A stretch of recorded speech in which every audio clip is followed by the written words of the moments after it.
Hola Juliana, ¿cómo estás? ¿Te puedo preguntar qué estás leyendo? Hola Jesús, claro que sí, estoy leyendo un libro por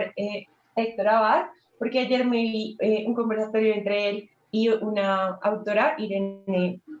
Vallejo, y me pareció súper interesante lo que dijo. Entonces me intrigué mucho por su libro, porque él habla sobre cómo las personas se interesan por los libros, más por una tradición oral, inclinándose a lo que han escuchado de pequeños, como historias, relatos, y no tanto por lo que leen, sino que uno realmente empieza ese hábito de la lectura por lo que escucha y por esa tradición oral. Sí, oye, eso también me pareció súper interesante cuando lo escuché y me acabas de acordar de otra parte que me llamó la atención y es que si lo notan, todos aquí estamos leyendo y todos tenemos un libro y puedo apostar que la mayoría de personas en el mundo tienen al menos un libro. Y acerca de eso también me sorprendió lo que dijo Irene, de que el libro termina siendo como una herramienta, una tecnología que ha sobrevivido a todos los desastres naturales y a todas las guerras del mundo y que sigue siendo vigente. Y esto es muy diferente a las otras tecnologías. Ella, en su primer capítulo del libro, me llamó la atención, hizo una comparación muy interesante hablando de cómo si quisiéramos reproducir una película en DVD hoy ya no sería tan fácil como antes, aunque sea más tecnológico que un libro, o si quisiéramos, no sé, reproducir un cassette, tampoco lo haríamos con la misma facilidad de antes. Y sin embargo, el libro sigue siendo tan vigente hoy en día como lo fue hace 1000 años probablemente. Y bueno, a lo que voy con esto es que aparte de eso, hay libros que son muy antiguos, son muy viejos y sin embargo siguen vendiéndose con mucho éxito y eso es porque esos personajes de esos libros son de alguna forma el eco de los personajes de hoy en día y por lo tanto de nosotros mismos, porque hay algo en la naturaleza humana que se mantiene y de esta forma los libros de antes nos dan una gran enseñanza sobre la humanidad del presente. Eso me pareció muy interesante. De hecho, Justa- en relación a eso, ella habla, o sea, de la importancia de el vínculo de la tradición oral que mencionaba Juli también, pero también de cómo esto nace de los grupos que han sido excluidos tradicionalmente de la historia del arte, como lo son las mujeres. Se habla del hecho de que se le llame lengua materna, no lengua paterna,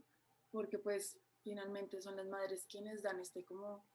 esta tradición oral y estos cuentos, estos arrullos que finalmente llevan a esta lectura. Entonces, pues me parece interesante el lado de estos grupos excluidos que en realidad tienen mucha vigencia y mucha importancia en la historia del arte. Y de hecho me hiciste acordar que, como dijo Sophie,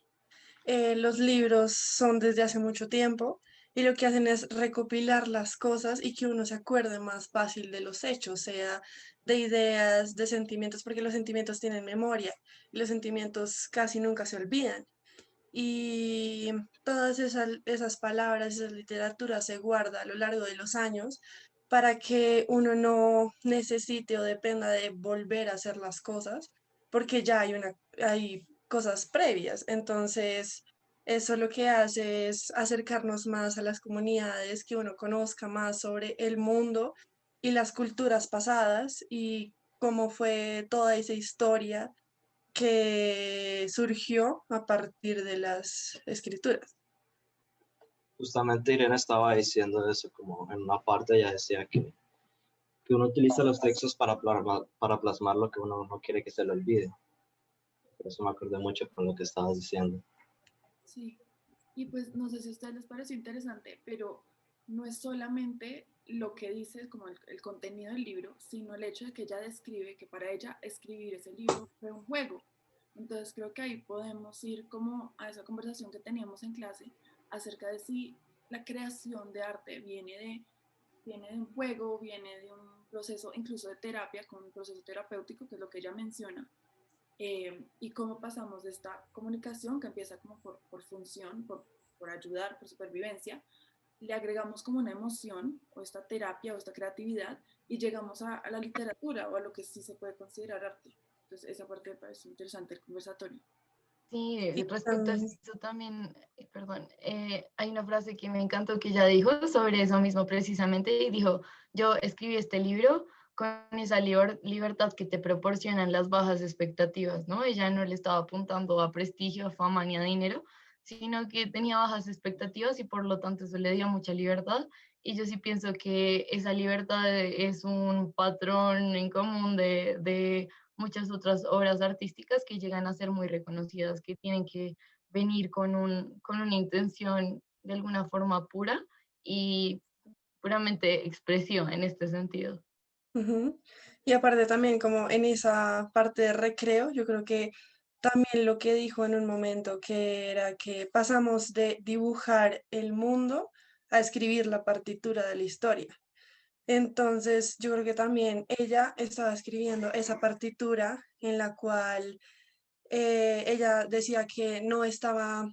como fuera de su estado de confort, porque ella normalmente no escribía ese tipo de cosas. Sí, además, algo muy interesante, como resaltando lo que dijo Sofía, es que ese fue uno de los libros más vendidos en España en el 2020. Me parece muy interesante una parte que ella dice, como, ¿quién diría que a las personas hoy en día, a la juventud, le gustaría leer sobre historia, antropología, literatura, como tantas cosas combinadas? Porque que ella decía que le criticaban por haber estudiado griego y latín, como, ay, son lenguas muertas, pero me gustó mucho lo que dijo, como siempre va a haber un interés por saber de dónde venimos, como así haya tantos, pues,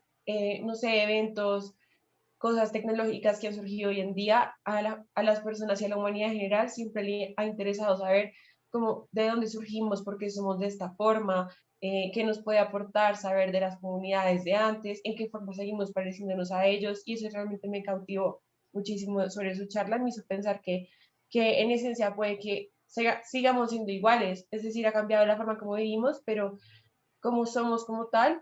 eh, seguimos siendo muy, muy iguales. Sí, bueno, Precisamente, y yo creo que eso no solo pasa con la literatura, sino con todos los tipos de arte. Y ojalá en la próxima conversación podamos hablar más de eso. Ya dimos el primer paso abriendo acerca de la literatura, pero en otras ocasiones podremos hablar de arquitectura, de música, de danza y de lo que se nos ocurre y nos apasione.